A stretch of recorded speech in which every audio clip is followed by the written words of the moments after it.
This is The KJ Show. The KJ Show with host Dr. Katherine Johnson is a mix of breaking news and practical advice on the many ways in which the energy industry can affect you and your family. Katherine will combine energy updates and conversations with leaders in the energy efficiency community. So please welcome your host, Dr. KJ.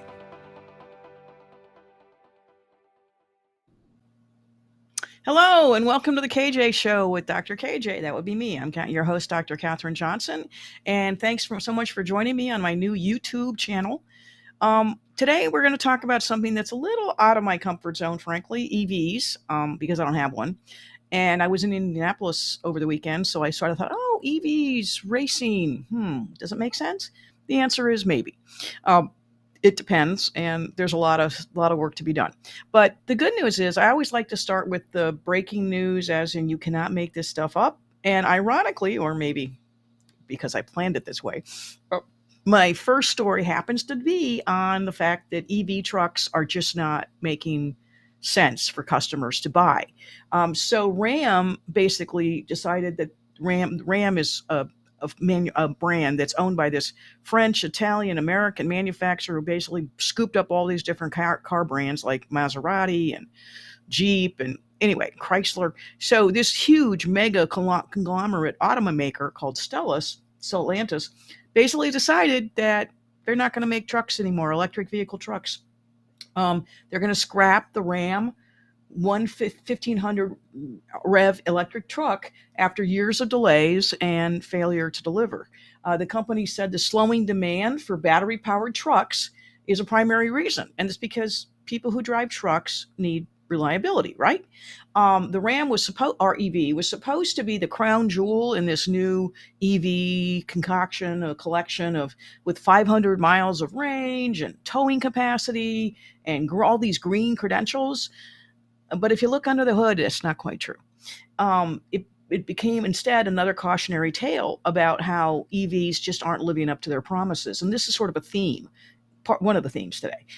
Originally, it was supposed to be built in 2024, and then it was going to be built in 2025, and then 2026, and finally in 2027 they said forget it. We're gonna just discontinue it, and because customer demand is evaporating, and now it's headed straight to the corporate graveyard where a lot of interesting concept cars never really ended up being on the roads. But they're not the only ones having problems. Tesla's Cybertruck, which I think is personally one of the ugliest cars out there, it looks like something out of a Star Wars movie. Tesla's Cybertruck is also having problems finding sales. It's getting destroyed by the F-150 Lightning, and even the Lightning, though, can't sell it. So we have Ram can't sell their cars, Tesla can't sell their trucks, the Ford F-150 Lightning can't sell. Ford had built an electric vehicle service center in Dearborn, and they wanted to make 150,000 Lightning trucks annually, in EV trucks. But even though they tripled production, customers still didn't buy. And the company has struggled to meet demand projections. It has been running the factory at reduced capacity, meaning they're not running at full speed because they don't have enough demand to build those trucks. And Tesla is sitting on an $800 million backlog of unsold trucks. $800 million. And so they stopped making the Tesla trucks in Austin. And they even tried to sell the Cybertruck. That didn't sell either. So is it a theme here? Tesla EV trucks just aren't getting any traction, so to speak, in the market. And one of them is a really great quote I found from this one owner, Jesse Acosta, who is a Ford Lightning owner from California, where it's sort of mandated that you have to have an EV. Well, he said his Lightning was supposed to have 220, 30-mile range. Well, it drops to 40 miles when he drives through the mountains to visit his family, which is a 130-mile round trip.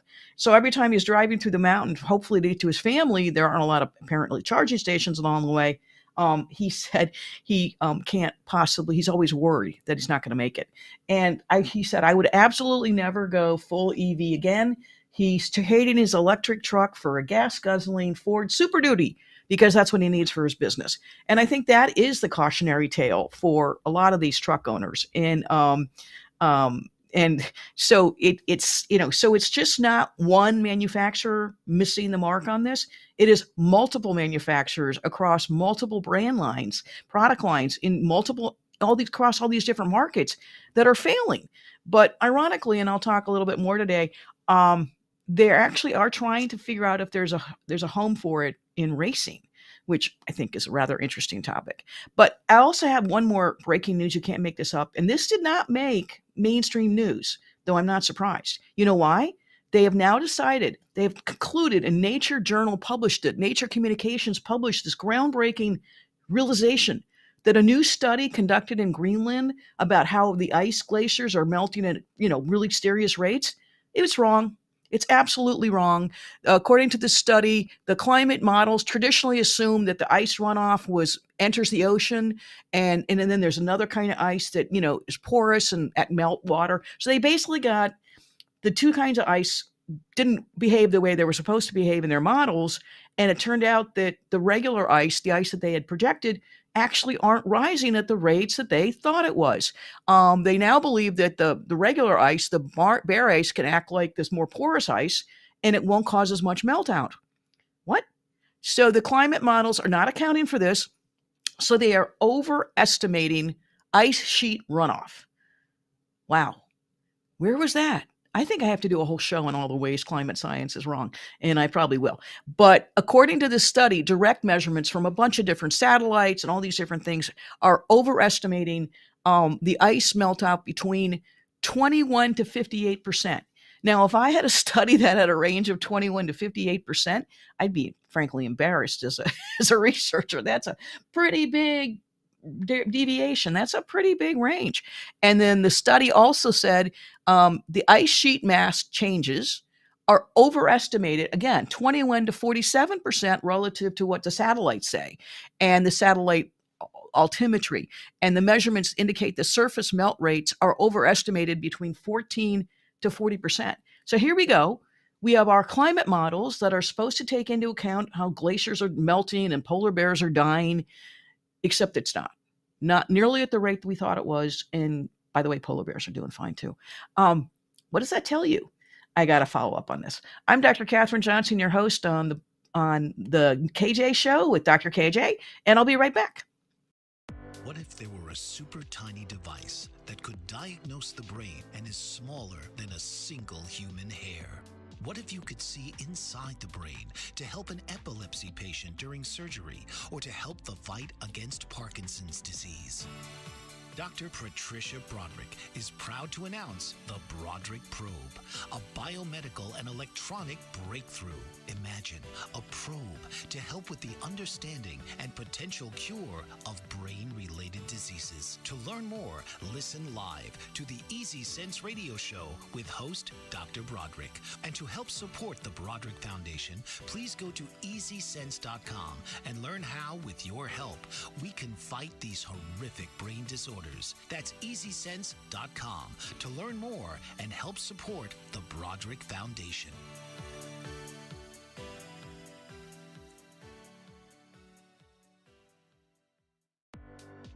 Author, radio show host, and coach John M. Hawkins reveals strategies to help gain perspective, build confidence, find clarity, achieve goals.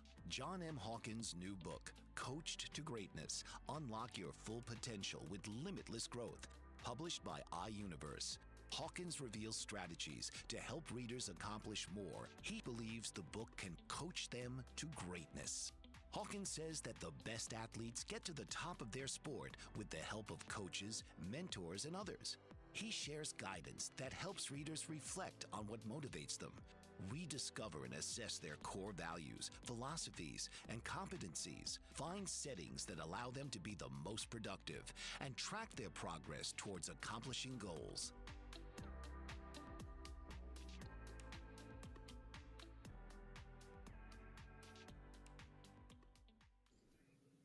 And welcome back to the KJ Show with me, Dr. KJ, on my new YouTube channel. And today I'm talking about, our EVs drag on racing. Because, and I'm going to talk about EV drag racing, stock car racing, Formula One racing, all these different racing venues and models are trying to figure out where EVs fit into the equation. The short answer is nobody really knows. And while, there are good and benefits of EV racing, there's also some challenges, and we'll get into that today. But I just wanted to sort of say, EVs, the ones that lose their capacity and they have battery issues, and how can they have fast charging stations? So I was just sort of, perplexed when I started digging into this.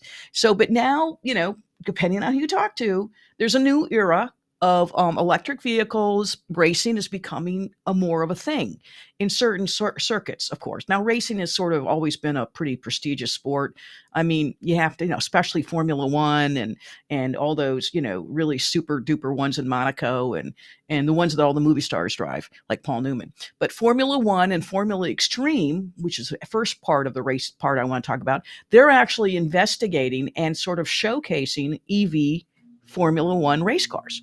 They're saying that they're trying to sort of get to appeal to the fans, because it's, something that they make a lot of money on. And they think it's really interesting that if they can sort of show that EV race cars and Formula One can perform in a Formula One race, whether it's a 24-hour race or across the Arctic or desert. They said that Formula E has become the flagship of EV racing because it takes place in major cities like New York or London, and it's bringing it to the heart of the urban centers. Now, years ago, I was in Monte Carlo when they were going to do a Formula One race. And the thing about Formula One is it's done on the streets of the city. And I tell you, it's pretty scary to drive in Monaco. I can't imagine driving in Monaco on a high-powered race car at 80 or 90 miles an hour. But the other thing about Formula One is they have these really tight circuits, which apparently is good for electric vehicles and makes it more, they get their electricity back through regenerative braking. But it also kind of opens up the idea that it's not going to have that roaring engine, which could or be a good or bad thing. So if more people are interested in learning about it, and so because it doesn't have all the noise associated with racing, more cities are getting kind of interested in it. But they also have EV Extreme in remote and challenging environments like deserts and glaciers, and sort of they're trying to say how this can help impact or reduce climate change. I hate to tell them that EV vehicles are very harmful for the environment and cause all kinds of problems. But because of this new EV formula racing, they're having to redesign. The race car designers are having to think about how can we redesign the racetracks. And I think I have pictures of that. So they're doing they're doing different tests. Right. How do we figure out how to accommodate, because EVs are so much different than internal combustion engine cars. So they have fast tracking charging stations. I still don't know if that's like a 3-minute charging station or like 30 seconds, because in racing in that I'm familiar with, you have to be in and out in less than a minute in the pits, right? So they actually are trying to figure out how to make the charging even faster, or better yet, swap out the complete battery, which isn't necessarily pragmatic for regular customers. But they are hoping that these innovations that they're testing in the race cars will actually make it more practical for EV ownership. The regenerative braking, which is the fact that when your cars brake, they actually regenerate electricity. So that's one of the reasons they're putting in more turns, requiring and actually putting in elevations in tracks to help the car regenerate electricity and save its battery. So, but it's interesting to me that they're promoting sustainability as a core of EV racing, which is a little bit of an oxymoron. Again, EV vehicles cause an awful lot of damage to the environment, just the cobalt and things like that. But what they're trying to do is, traditional motorsports are being always criticized for their environmental impact too, high fuel consumption. So these cars don't produce, tailpipe emissions, and they could themselves, become even, quote, carbon neutral. But they're actually going a step further, and they're trying to start raising awareness about all the different ways in which energy efficiency and renewable energy and these batteries can all work together for a new, sleeker kind of car. The thing is that EV racing is also transforming the way fans engage with motorsports. I've been to Daytona once. It's loud. I've been to maybe I've been to the Indy 500 once.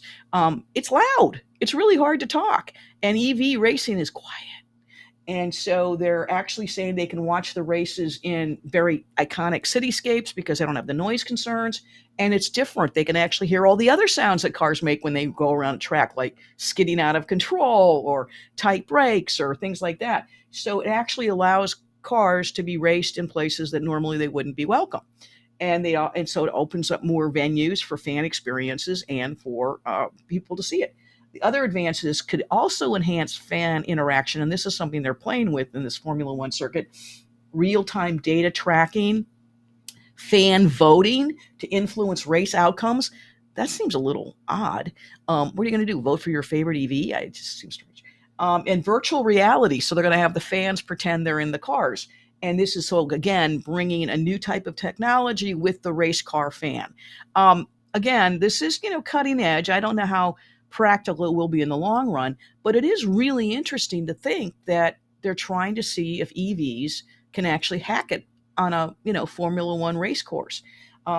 They also are thinking that it may help, and the whole reason manufacturers get involved in racing isn't because they want to sponsor race cars, it's because they want to test out new technologies. So this format gives them an opportunity to sort of see what kind of batteries work better, what kind is there wireless charging that works better, advanced AI systems to help are being tested, and basically so the EV race car adoption by Formula One and all the other racing venues too are really ways to sort of test in real time whether or not EVs are practical. I don't see there going to be any racing in the truck circuit though, but it is kind of interesting to think about because one of the reasons I hated going to Daytona and Indy 500 is because you can't hear anything. You just hear the roar of the engines, which is a traditional experience. And it's kind of like why I preferred horse racing, where you like steeplechase, where you could actually hear the horses gallop and hear the horses, jump over all those wonderful hurdles that they do. But I was never a fan, even though I went to college in Indianapolis for 2 years, and racing is a big deal. But the reason I got interested in this idea was because I was at my college reunion over the weekend, and I saw a McLaren race car, which I know is very, very expensive, and they're trying to promote the EV version, which I'm like, really? Wow. And in Winter Park, where I'm living now, they're going to have an EV sustainability car show. They just had that last week, and they're bringing an EV McLaren. So it's out there. It's on the bleeding edge, I think, but it's something that does require energy, and it's a new technology. So I wanted to talk about it today. I'm Dr. Katherine Johnson. You're watching the KJ Show with me, Dr. KJ, and I'll be right back.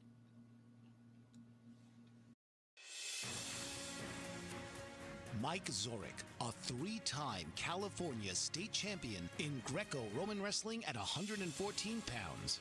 Mike, blind since birth, was born in Hartford, Connecticut. He was a six-time national placer, including 2 seconds, 2/3, and 2/4. He also won the Veterans Folk-Style Wrestling twice at 152 pounds. In all these tournaments, he was the only blind competitor. Nancy Zorek, a creative spirit whose talents have taken her to the stage and into galleries and exhibitions in several states. Her father, a commercial artist who shared his instruments with his daughter and helped her fine-tune her natural abilities, influenced her decision to follow in his footsteps. Ms. Zorek has enjoyed a fruitful career doing what she loves. Listen Saturday mornings at 12 Eastern for the Nancy and Mike Show for heartwarming stories and interactive. Master of words, powerful player. What life-changing words can Dr. Janet Smith Warfield pull out of her magical toolbox that just might mysteriously open a door you never knew was there? A door to free yourself from fear forever. Transform your rage into right action. Release your guilt. Position you into a life of freedom, purpose, passion, power, and peace. All quite suddenly, unexpectedly, and almost miraculously, with no effort on your part. Join Dr. Janet on Dancing with Words, Dancing with Wisdom, as she and her guests show you how words map our experiences, immersing you in a sound bath that relaxes your muscles, opens your mind, and supports you in co-creating your extraordinary life.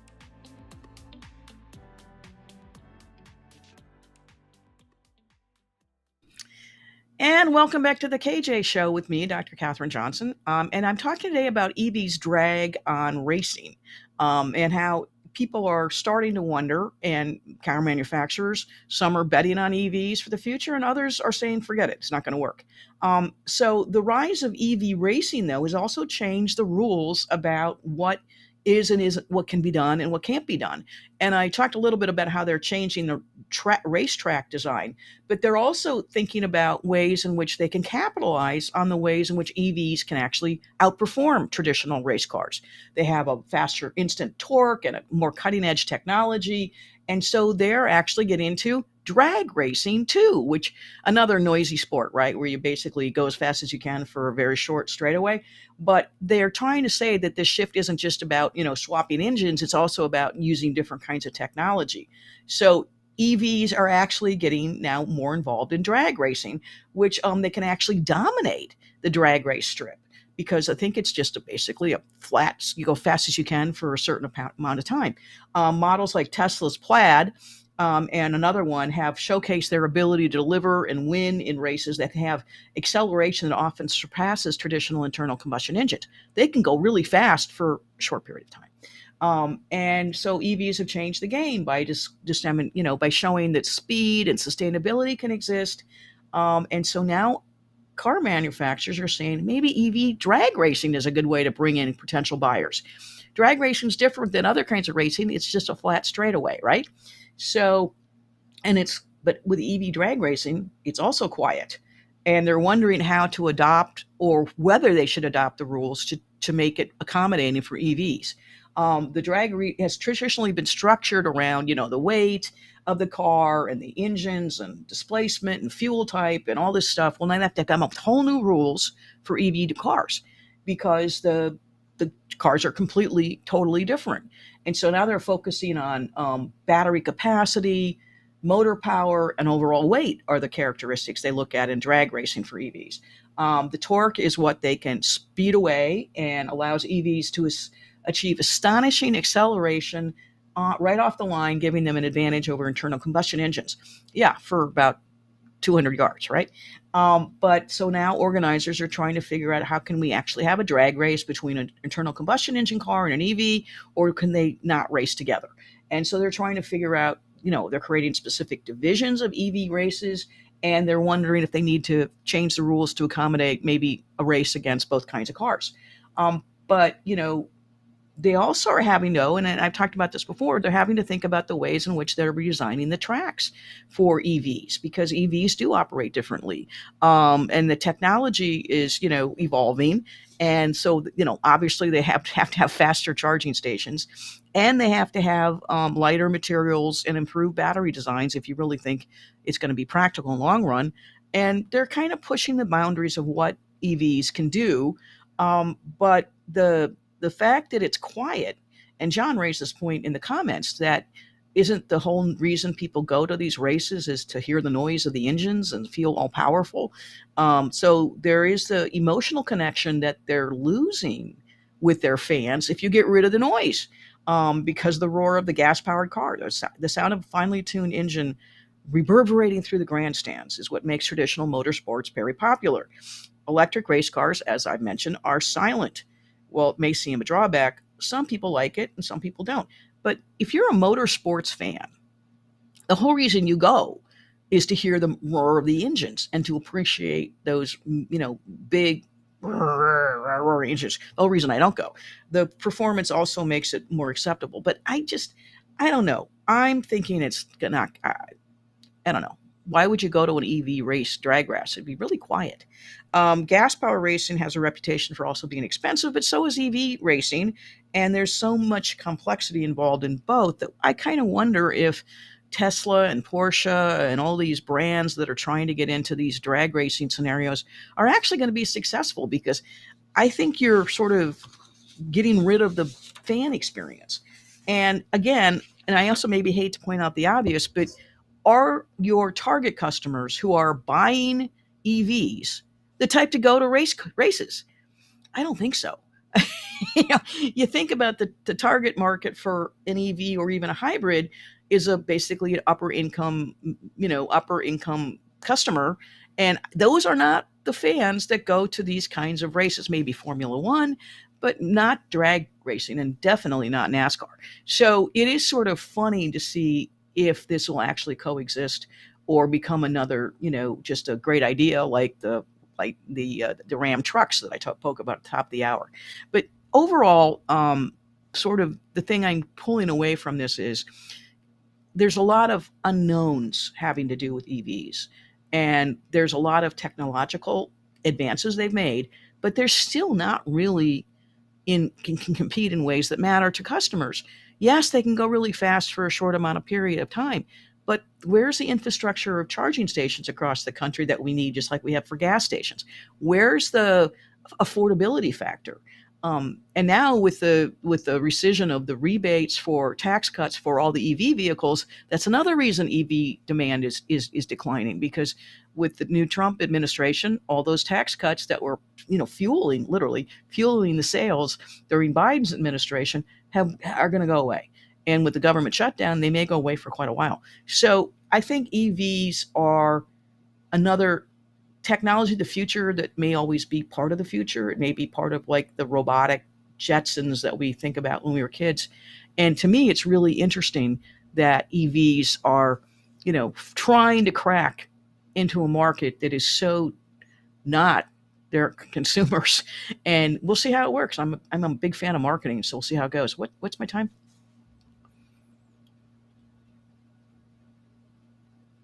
Okay. Um, Can we go to commercial? I'm out. But today we'll talk about a little bit more. I'm Dr. KJ. You're watching the KJ Show with me, Dr. Katherine Johnson, and I will be right back with more interesting stuff to talk about. Do we go to commercial, please? Zach, I'm still on the air.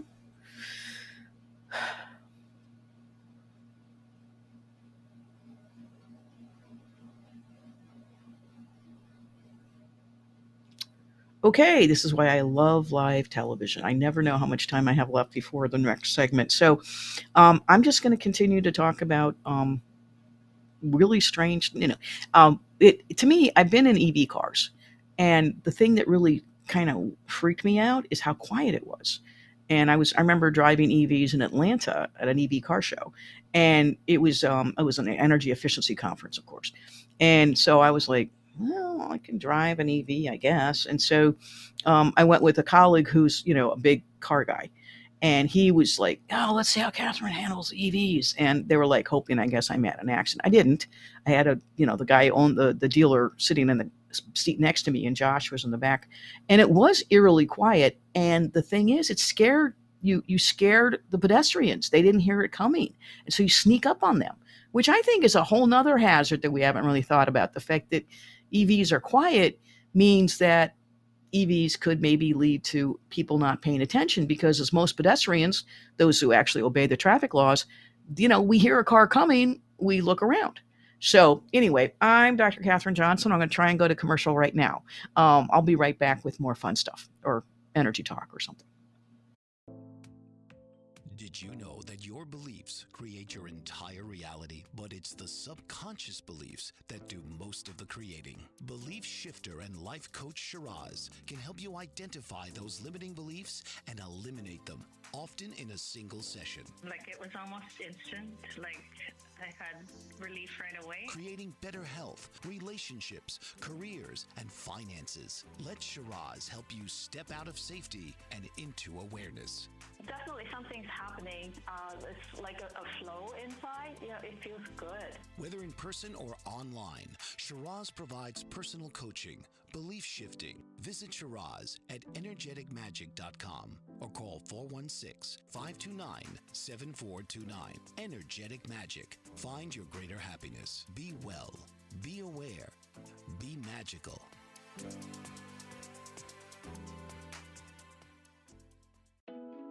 Are you struggling to care for elderly parents or a spouse? Do you wonder if being a caregiver is making you sick? Are you worried about taking time off work to care for elderly parents and balance work, life, and caregiving? Has caregiving become exhausting and emotionally draining?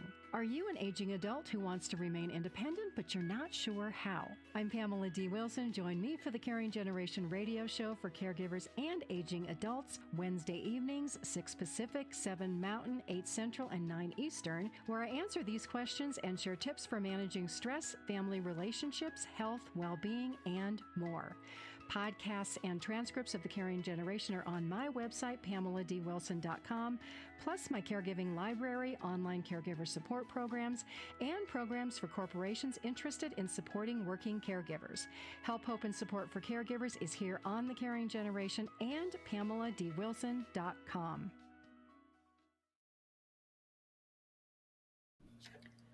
So, as John sort of pointed out in the comments, John, I swear to God, I did not tell you about this ahead of time. I want to read this comment because it's really funny. Oh, by the way, I'm Dr. Catherine Johnson. You're watching the KJ Show with me, Dr. KJ. So, John was writing in the comments that he thinks self-driving cars will actually take off and they're going to be robo cars can save EVs. Actually, not so fast. Guess what?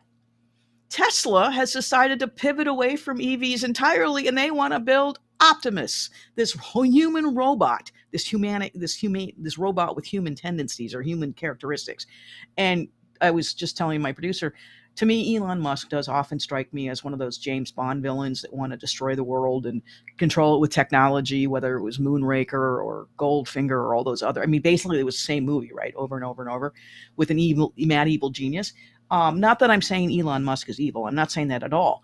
But now he's switching from Teslas to EVs and to EVs and AI, away from Tesla.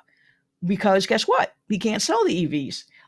So basically, unlike earlier plans that it had focused on EVs, Tesla is now shifting towards artificial intelligence and humanoid robotics. In fact, I just saw a commercial or a news story today. They talked about now they have new robots that can deliver DoorDash. Little robots that can do short trips, and they actually look kind of cute. So I do think robots are actually something that we will see. And I'm waiting for the robot to do all my vacuuming, and not just my vacuuming. Like I want the housekeeping robot that in the Jetsons, who she did everything, Rosie.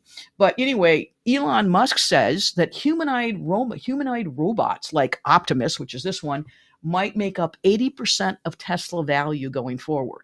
That's a huge percentage considering he's the guy that's making the cars and the trucks, and he's promoting AI, and I don't know. So Tesla's master plan is basically a clear logic model to build affordable EVs, scale clean energy, and move towards self-driving mobility, which is the robot part. But this part 4 marks a pivot because Musk says that this new phase is going to be sustainable abundance. Okay? In this case, future labor and energy costs will be nearly zero, which happens because robots and AI will do all of the work. This actually sounds like something out of The Matrix, another movie I never saw, but I've heard enough about, that we're actually going to be controlled by some master plan guy, or robots are going to take over us. And there's enough science fiction stories out there that it isn't that far-fetched. So basically, Optimus is the new Tesla humanoid robot. Think of Data, I guess, on Star Trek, right? Optimus is made for repetitive or dangerous tasks in factories and soon in homes, and it wants to create a multi-trillion-dollar market. Now, I think there are really good uses for robots, and certainly dangerous things like, disarming bombs maybe, or, going into space. Spacewalking is kind of difficult for humans. There's a lot of tasks you could do with robots. I don't know if I want them in my home, though, other than maybe the Roomba vacuum, which I don't have. Because I don't have a cat, so I don't need a vacuum. But the point I guess I'm saying is robots are going to become part of our lives, whether we like it or not. But I don't necessarily want the robots that are going to take over everything and tell me how to live my life. And what will I do then? It's creepy. As with past ambitions, though, Tesla's execution is proving more complicated than he thought, which seems to be the ongoing thing with him, right? The adjective is humanoid. Thank you. So anyway, so what we're finding out, and this story talks about, is that Tesla has these ambitious. Well, Elon Musk has these ambitious ideas. He wants to design 1,000 prototype Optimus units, but production was paused for redesigns because guess what? The engineering couldn't quite make it work, so they had to go back to the drawing board again. And it's also producing some Gen 3 prototypes with improved dexterity and more advanced hand articulation. And so they think that this is just the iterative process of building a robot. I think it's just kind of funny. So they also say that Tesla has a habit of, critics say, over-promising and under-delivering on timelines. Robo-taxis still haven't really taken off. Solar roofs were supposed to be really good, and then the market collapsed, and now are still incomplete. So they're really thinking, is this going to, be Tesla's saving grace? Because they're thinking that as the EV sales stall, robots will come to take over. Okay. Robots, Tesla's core electric vehicle business is also facing all kinds of problems. Their deliveries fell 13% in the first half of 2025. No wonder they're looking for another product to sell. And Chinese automakers have also eaten into Tesla's EV share. So if you're getting EVs from China, you're in trouble. But the key takeaways are that, maybe there'll be something they can do with EVs, and it's still going to have to hide with cars and energy storage and how much, mass manufacturing can they do. But the bottom line is that, they haven't really yet been good at deploying products on time. They have a habit of not making deadlines, over-promising. Technical improvements may help in terms of battery life and durability and control for the robots, but how is that going to carry over into a long-term market trend? And I'm not so sure that the Highway Safety Commission is up for self-driving cars or robo-taxis. Those are pretty scary things, especially when we hear about Teslas that go out of control and kill people. And they self-driving cars have had lots of accidents, and driving is a big deal, and it's a road safety issue. So I don't know if we want to turn over a major part of our transportation solution to robots. I don't know. I'm just not that big a fan of robots doing things that I think humans can do better, or at least doing things that humans should be doing better, right? So Tesla's master plan reimagines the company, having robots and AI, and again focusing on this term called sustainable abundance, where sounds very wonderful. We're not gonna have low labor costs, low energy costs, so we'll have more time for fun and life, as opposed to having to do our dull factory jobs. I don't know. It's an interesting idea. I'm Dr. Katherine Johnson. You're watching The KJ Show with me, Dr. KJ, and I'll be right back. Mike Zorek, a three-time California state champion in Greco-Roman wrestling at 114 pounds. Mike, blind since birth, was born in Hartford, Connecticut. He was a six-time national placer, including 2 seconds, 2/3, and 2/4. He also won the Veterans Folk-Style Wrestling twice at 152 pounds. In all these tournaments, he was the only blind competitor. Nancy Zorek, a creative spirit whose talents have taken her to the stage and into galleries and exhibitions in several states. Her father, a commercial artist who shared his instruments with his daughter and helped her fine-tune her natural abilities, influenced her decision to follow in his footsteps. Ms. Zorek has enjoyed a fruitful career doing what she loves. Listen Saturday mornings at 12 Eastern for the Nancy and Mike Show for heartwarming stories and interesting talk. Author, radio show host, and coach John M. Hawkins reveals strategies to help gain perspective, build confidence, find clarity, achieve goals. John M. Hawkins' new book, Coached to Greatness, Unlock Your Full Potential with Limitless Growth, published by iUniverse. Hawkins reveals strategies to help readers accomplish more. He believes the book can coach them to greatness. Hawkins says that the best athletes get to the top of their sport with the help of coaches, mentors, and others. He shares guidance that helps readers reflect on what motivates them. We discover and assess their core values, philosophies, and competencies, find settings that allow them to be the most productive, and track their progress towards accomplishing goals.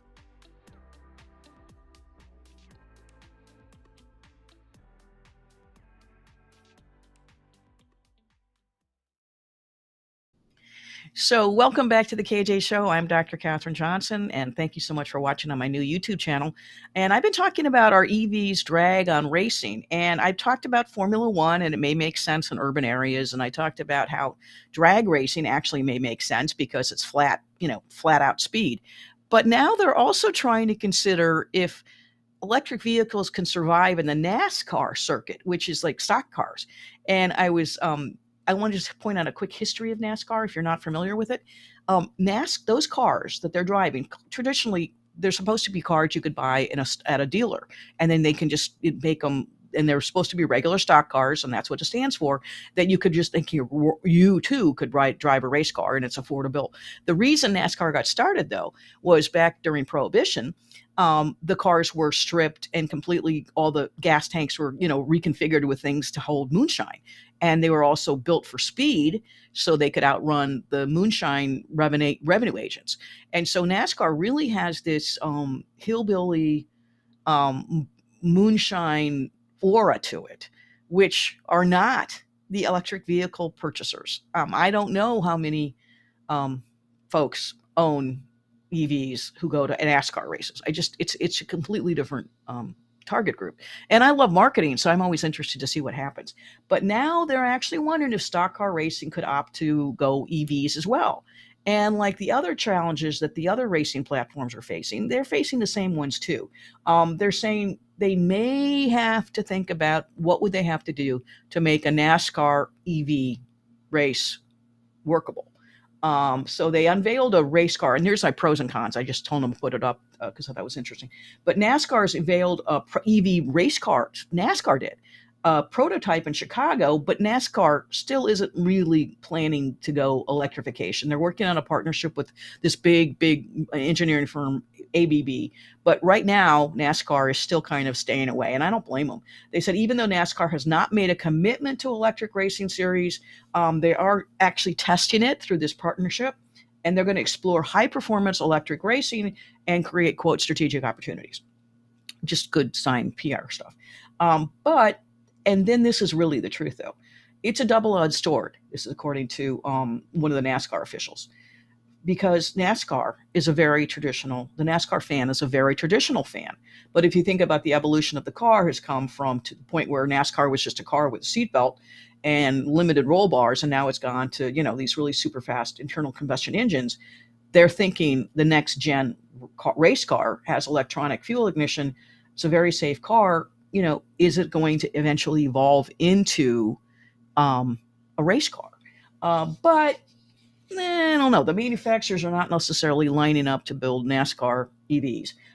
One of them says that customers may start to buy more EVs, but I think the NASCAR sees a demand for consumers that want to see a car racing on a racetrack, and that's a stock car series. You can take the thing down. The top divisions in motorsports have also tried to come up with ways in which how can we get electric cars to be literally on the same level playing field as traditional internal combustion engine cars.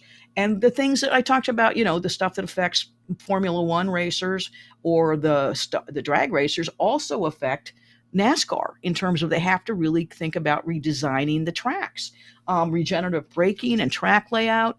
They have to focus on ways that the electric cars can keep their charges, and they have to be, the biggest thing is regenerative braking, and they have to change the infrastructure of the charging and make all kinds of pit lane modifications, which are probably going to be very expensive. And they have to have space reallocated to accommodate high voltage charging stations and cooling systems essential for rapid energy replenishment. And the other thing is, one of the scary things about racing in general are when the cars crash. Well, electric cars catch on fire too, and they don't even crash. The lithium battery blows up, and it takes days for the fire to go out, and firefighters have to be specially trained. So the whole fire issue with a lithium ion battery and EV charging is a real concern. They're so worried about that. They're worried about the fact that they may have to receive additional training and handling incidents involving electric cars, have special kinds of fire protection equipment. And also, they may have to adjust again the racetrack. And they may also have to think about, is it energy efficiency or speed, which is really propelling this idea? The traditional circuits have these long straightaways, but in EVs you're going to have more tighter curves, and it's not going to be the traditional Daytona 500 or Indy 500 racetrack. It's going to be a completely different experience because the cars are different, and so they're more compact technical circuits, and shorter straightaways. And isn't the straightaway part of the fun of the race car even? And allowing to help drivers manage their batteries better. And there's, the fact is that it does, there are, as a slide I had up earlier, talk about drag racing. There are pros and cons of everything associated with EVs, whether you're on the NASCAR or the Formula race, it is quieter. I don't know if that's a pro or a con. I guess it depends on what kind of fan you are.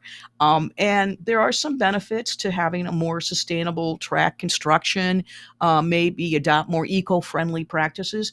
Again, that's an oxymoron because electric vehicles basically destroy the environment to be built.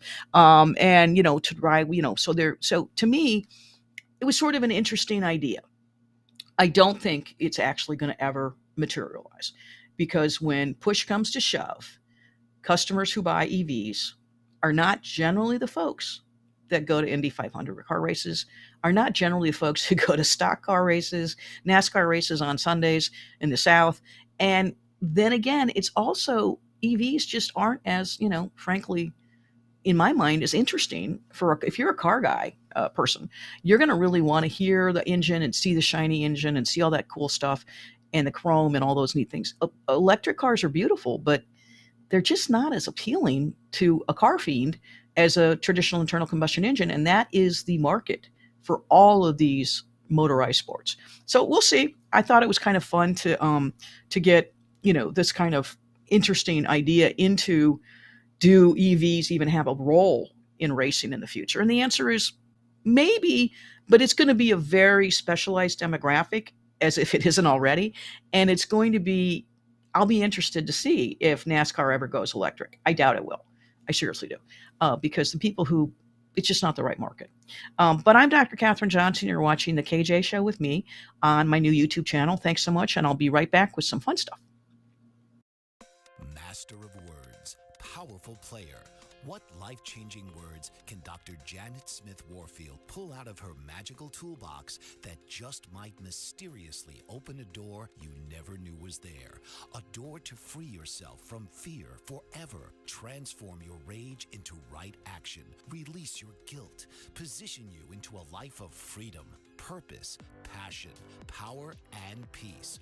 All quite suddenly, unexpectedly, and almost miraculously, with no effort on your part. Join Dr. Janet on Dancing with Words, Dancing with Wisdom, as she and her guests show you how words map our experiences, immersing you in a sound bath that relaxes your muscles, opens your mind, and supports you in co-creating your extraordinary life.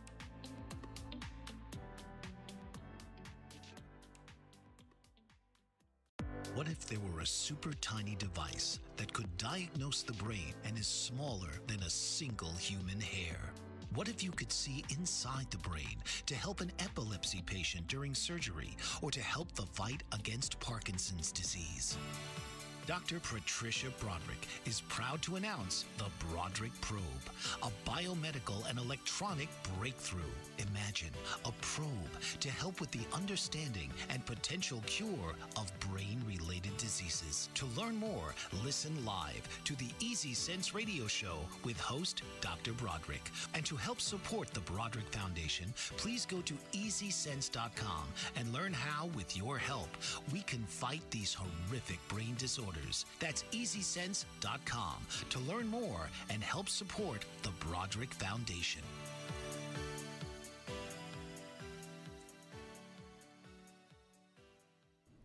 So, welcome back to the KJ Show with me, Dr. KJ, on my new YouTube channel. And I always like to end my show with something fun. So, the whole reason I got inspired by the topic today is because I went to my college reunion. Yeah, not there. My sorority had a reunion. I wasn't, believe it or not, I was a sorority girl for about 2 years at Butler University, nice, fine campus. And that was the Delta Gamma. And this is the Alpha Tau chapter. And we had our 100th anniversary of the chapter being around, which was really fun. So my best friend convinced me to fly to Indianapolis and go to this reunion of a sorority that I was in briefly. And I said, okay. I mean, the best thing I got out of Butler was my best friend, Beth. So I go, and I'm realizing there's a reason I didn't stay at Butler. And it was because these people are wonderful human beings, but I just don't really relate to them. And I never did. And, so it was interesting to see folks I hadn't seen in a long time. Some of them were really, delightful to chat with. Others who ignored me 40 years ago still ignore me, and that's okay too.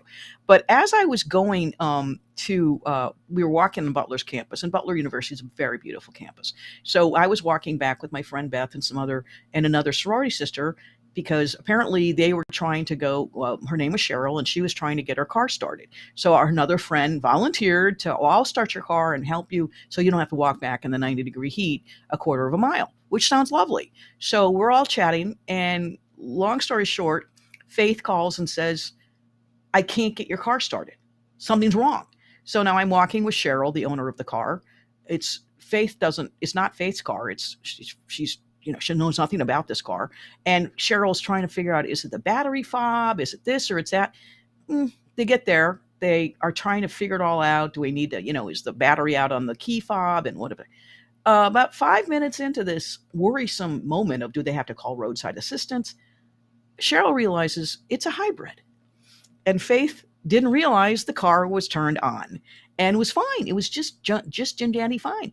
And I'm just cracking up because I'm like, how many DGs does it take to start an electric car? Apparently more than you'd think. And the other thing that's really amusing is these happen to be very, well, smart ladies, but they also happen to be very, very, very liberal, which is why Cheryl had a hybrid car.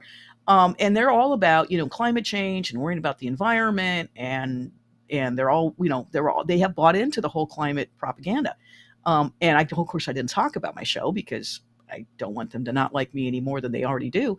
But I kept saying to them at dinner, this is why I don't drive an EV. And they're like, but you're in the energy industry. Why don't you drive an EV? I said, because I'm in the energy industry and EVs just destroy the planet.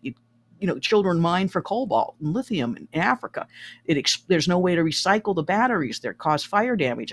The environmental wreckage created by making an EV would make anybody who has any environmental sense at all say, this is not a good idea. The cars lose market value immediately after they're sold. So there's no second aftermarket for them, which is a whole backbone of how car ownership happens in America. You don't buy a new car, your first car, you buy a used car, but there's no used EVs around. So to me, it's a self-defeating idea. And it's really a wonderful notion if you have a lot of money to blow. I'd rather have a reliable Subaru that I have that isn't electric. Maybe I'll go hybrid in the future, but I doubt it. So I just wanted to point out that even though I'm in the energy industry, I'm not a big fan of EVs. And all my friends who have EVs, they like them, but they may or may not buy them again. And it is also today Energy Efficiency Day. So I want to, make sure that you can, if you want to know 7 easy ways to save energy in the planet, you can get my Energy Savings Handbook. There it is. It's an Amazon bestseller. And today's Energy Efficiency Day, so happy National Energy Efficiency Day. And my little book starts with the easy stuff, talks about, a dictionary of terms that nobody understands, like kilowatt hour and megawatt and what is a therm. And it goes to, when you go buy an HVAC, an air conditioner, or you need to buy a new furnace, things you need to consider. I'm fuel neutral. I think we need everything. And I was a big proponent. A lot of the references there are to Energy Star, which I sincerely hope will continue to stay after the government restarts again. So I enjoyed talking today about EVs and energy efficiency, and I had to poke a little fun at my sorority sisters. But they took it. They're good natured. But I'm Dr. Katherine Johnson. You've been watching the KJ Show. No show next week because I'll be out at an energy conference in Denver, and I'll have a lot more fun stuff to talk about. Have a great time. Bye. This has been The KJ Show. Tune in next week as Catherine shares her insights to current changes in the energy industry while drawing on her experience as an energy efficiency consultant for the past 30 years. Right here on The KJ Show.